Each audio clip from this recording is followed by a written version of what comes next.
हम नीब करोरी महाराज की कथा सुनाते हैं, पावन कथा सुनाते हैं।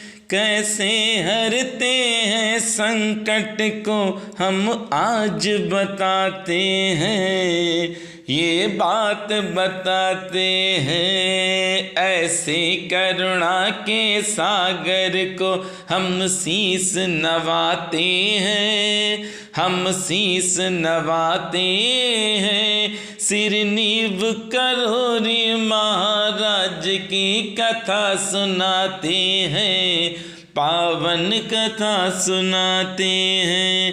भक्तजनों, आज बृहस्पतिवार है और बाबा महाराज की असीम कृपा है आप सब पर, जो आप सब बाबा महाराज की आज के दिन कथा सुनते हैं अपने इस YouTube चैनल पर। भक्तजनों, ना तो मैं ज्ञानी हूँ ना मैं पढ़ा लिखा हूँ, पर बाबा महाराज की कृपा है कि मैं कथा बाबा महाराज की गा लेता हूँ। ये तो कृपा है बाबा महाराज की, तभी तो बाबा महाराज की कथाएं आप सुनते हैं। चलिए, आज की कथा है महाराज जी की, बहुत प्यारी, और कथा पूरी सुनेंगे बाबा महाराज की, क्योंकि बाबा महाराज तो हम सब के जीवन में अपार खुशियां प्रतिदिन लाते ही रहते हैं। हम समझ नहीं पाते हैं, पर हर घड़ी बाबा महाराज यही सोचते हैं कि हम अपने बच्चों के जीवन में खुशियां कैसे लाएं।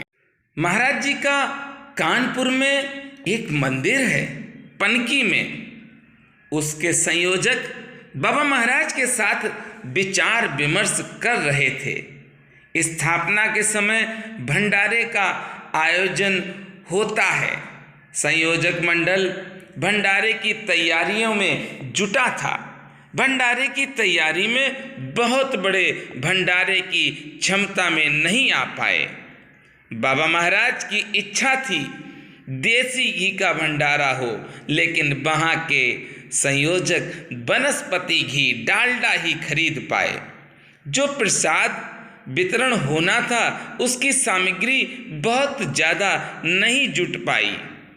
बाबा महाराज विचार विमर्श हुआ था और बाबा ने कहा, अरे भाई, भंडारा करो, सामग्री पर्याप्त है।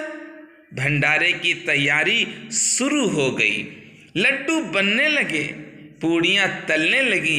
एक आश्चर्यजनक बात तब हुई जब डालडा घी देसी घी की तरह खुशबू देने लगा। डालडा के जो टीन थे उसमें देसी घी निकल रहा था। बाबा महाराज की मनसा थी कि देसी घी में भोजन बने, इसलिए डालडा देसी घी बन गया। पूड़ियाँ, लड्डू, सब्जियाँ सब बनते गए। भंडारे के दिन लोग आना शुरू हो गए। लेकिन भंडारे के दिन बाबा महाराज इलाहाबाद में सुधीर दादा के यहाँ थे। इधर भंडारा चलता जा रहा था, लोग आते जा रहे थे, लोग प्रसाद पाते जा रहे थे, पूड़ियाँ तली जा रही थी। संयोजक समझ नहीं पा रहे थे भंडारा इतनी बड़ी संख्या में कैसे चल रहा है। हाँ भक्तजनों, जब हम सोच लेते हैं कि मैं कुछ कर रहा हूँ, तब बाबा साथ छोड़ देते हैं, क्योंकि बाबा आपकी मन की गति से भी तेज चलते हैं। हम समझ नहीं पाते हैं कि बाबा महाराज आपसे या हमसे क्या कराना चाहते हैं, पर बाबा जो भी कर रहे हैं आपके साथ या मेरे साथ, मेरे और आपके कल्याण के लिए ही बाबा महाराज कर रहे हैं। इधर बाबा महाराज इलाहाबाद में सुधीर दादा के घर पर निद्रा में लीन थे। प्रत्यक्षदर्शियों का कहना है कि भंडारे के समय बाबा कानपुर भंडारे में उपस्थित थे, लोगों से बातें कर रहे थे। बाबा कहाँ कहाँ जा सकते हैं ये तो बाबा ही जानते हैं, मुझ जैसा मूर्ख क्या जान पाएगा।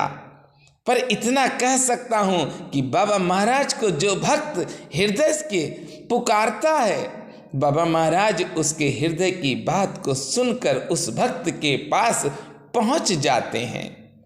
बाबा महाराज विराजमान थे कानपुर में। कई दिनों तक भंडारा चलता रहा, लोग आते रहे, प्रसाद पाते रहे।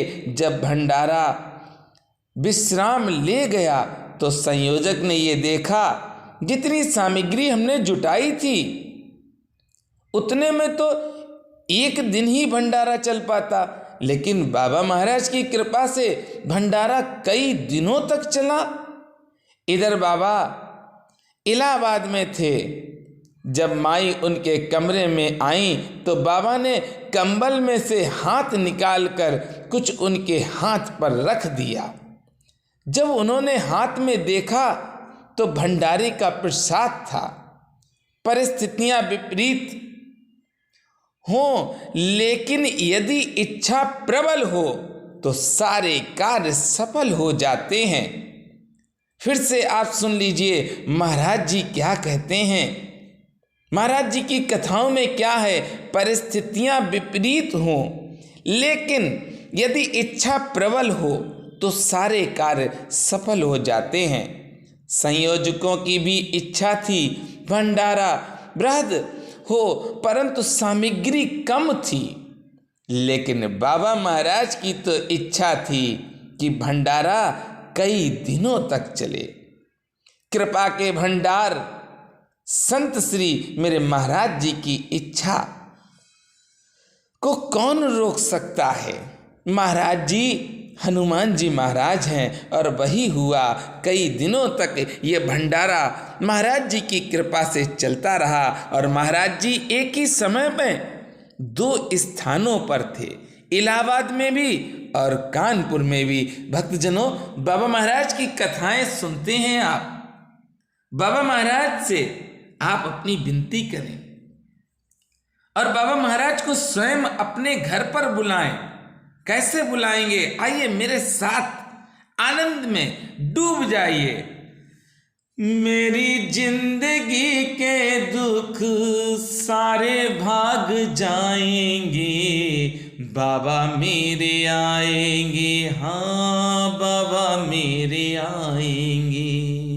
मेरी कुटिया के सोए, मेरी कुटिया के सोए, भाग जाग जाएंगे, बाबा मेरे आएंगे, हाँ बाबा मेरे आएंगे।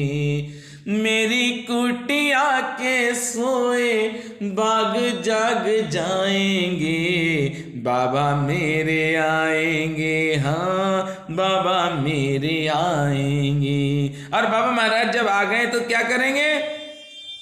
मैं तो आंसुओं से उनके, मैं तो आंसुओं से उनके चरण धुलाऊंगा, बाबा मेरे आएंगे, हाँ बाबा मेरे आएंगे। और जब बाबा महाराज के चरण धुला दिए हैं, कल्पना करिए बाबा महाराज आपके घर आ गए हैं और आपके साथ हैं, आपने चरण धुला दिए हैं। फिर बाबा महाराज को आप बैठा लेंगे, उसके बाद क्या करेंगे? अरे मैं तो रुचि रुचि के, जय हो, मैं तो रुचि रुचि के भोग लगाऊंगा, बाबा मेरे आएंगे, हाँ बाबा मेरे आएंगे। अरे बाबा, दिया हुआ तो सब आपका है, ये जो मन बुद्धि है सब आपके बस में है। हे गुरुदेव भगवान, आप तो जगत पिता हैं। हे गुरुदेव भगवान, साक्षात हनुमान जी महाराज हैं। आपने ही सब कुछ मुझे दिया है, मेरे पास बुद्धि विवेक नहीं है। भक्तजनों, जो महाराज जी से प्रेम करते हैं वो कभी भी दुखी नहीं हो सकते हैं, वह सदैव आनंदित रहेंगे, क्योंकि महाराज जी अपने बच्चों पर सदैव करुणा की बरसात करते ही रहते हैं। आइए मेरे साथ प्रेम से बोलेंगे, बोलिए बाबा महाराज की जय।